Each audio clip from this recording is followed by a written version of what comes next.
Wait, the Iowa State Cyclones headed the Nebraska football dynasty? Buckle up because we're firing up the Notes on Iowa time machine and heading back to November 11, 1972, when a muddy field in Ames, Iowa became the stage for one of college football's most remarkable moments, and certainly one of its biggest upsets. With only 23 seconds left and Nebraska leading 23-17, Iowa State quarterback George Amundsen found Willie Jones in the end zone for a stunning touchdown.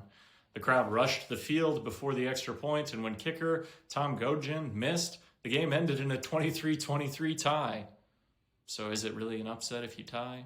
I don't know. The Cornhuskers arrived in Ames, the powerhouse of college football. Under coach Bob Devaney, Nebraska had fielded teams that crushed opponents with punishing defense and relentless offense. The 1971 squad, widely considered one of the best teams ever, had outscored its opponents by nearly 400 points and destroyed Alabama in the Orange Bowl.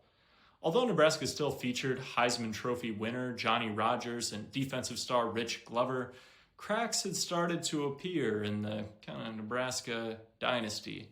Earlier losses to UCLA and Oklahoma had shaken the team's confidence, and the matchup with 17th ranked Iowa State looked like a test of pride as much as talent. The Cyclones, coached by Johnny Majors, entered the game determined to prove they could compete on the national stage. What unfolded was a chaotic, muddy battle marked by grit and turnovers.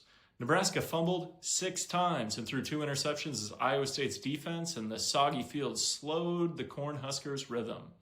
Amundsen passed for 246 yards despite the conditions, as well as 3 touchdowns, leading a Cyclone offense that matched Nebraska's firepower at every turn.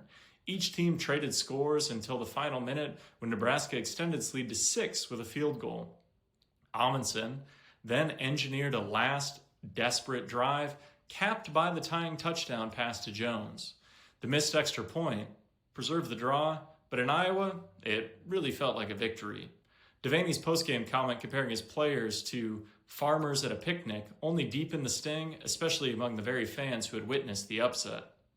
The tie in Ames became the moment Nebraska's first-grade dynasty came to an end. Though the Cornhuskers closed the season with a win over Notre Dame in the Orange Bowl, they were no longer untouchable, and Devaney soon retired, leaving the program to Tom Osborne, who would have it rise again, to be fair. For Iowa State, that muddy November afternoon became a cornerstone of school pride. Pretty notable moment in early Cyclone football history. Thanks for coming along for this ride of the Notes on Iowa Time Machine with me, Dr. Kevin Mason.